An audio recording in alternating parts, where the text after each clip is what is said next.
আসসালামু আলাইকুম। কেয়ারফ অ্যাগ্রোবিডির পক্ষ থেকে আপনাদের সকলকে জানাই স্বাগত।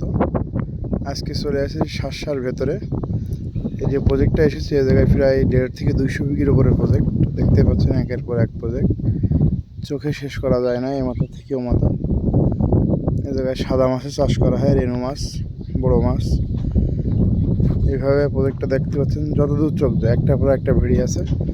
কোনোটা 30 বিঘে, কোনোটা 50 বিঘে, কোনোটা 20 বিঘে, কোনোটা 10 বিঘে। এই যে কুড়ির একটা হচ্ছে, একটা কুড়ি আছে। প্রতি 2-3টা ঘের পর পর একটা করে কুড়ি।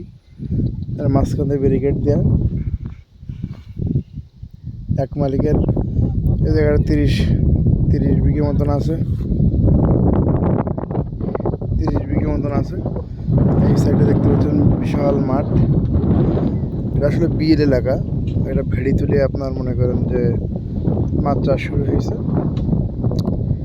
সাদা মাছের জন্য খাদ্য দেওয়া রয়েছে, দেখতে পাচ্ছেন মাঝখানে। জুম করে আপনাদেরকে দেখাই। এর মধ্যে খোল, পালিশ, জিরা গুড় মিশ্রণ করে এটা দেওয়া হয়েছে।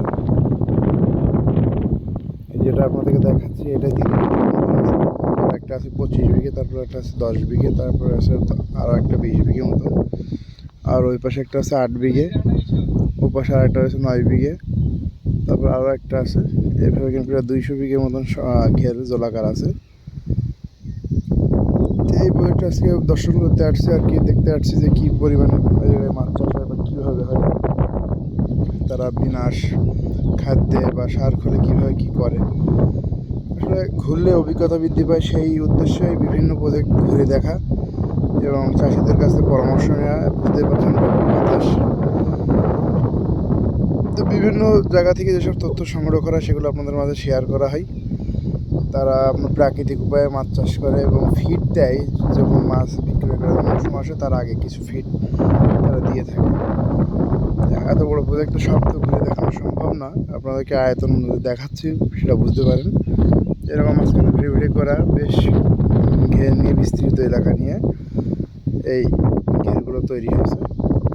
এদের একটাই সমস্যা, সেটা হচ্ছে খাদ্য পরিবহন এবং মাছ বাজারে যখন বিক্রয় করা হয় তখন সমস্যাটা বেশি পাওয়া যায়। এই যে আইল দেখতে পাচ্ছেন ভেড়ি, এই ভেড়ি থেকে ওই যে দেখতে পাচ্ছেন সামনে যে মাঠ বিস্তৃত, এই মাঠের আল দিয়ে আপনার আর কি একটা মূল রাস্তা আছে, ইটের রাস্তা সোলিং, সেই জায়গায় নিয়ে যাওয়ার পরে আপনার ওই রাস্তা দিয়ে গেলে বাজারে যাওয়া যায়। এই জায়গার প্রতিকূল পরিবেশটা হচ্ছে আপনার খাদ্য নিয়ে আসা এবং মাছ পরিবহন, এটা হচ্ছে মূল সমস্যা। এটা ছাড়া যদি এই রোডটা যদি ঠিক করা যায় তাহলে এটা এক মাছ চাষের জন্য একটা মানে সম্ভাবনাময় একটা জায়গা এবং মাছ চাষের উপযোগী জায়গা। আজকে এই বন্ধুকে আপনাদের মাঝে থেকে আমি বিদায় নিচ্ছি। আপনারা আমার চ্যানেলটা সাবস্ক্রাইব করে রাখবেন। সকলকে ধন্যবাদ।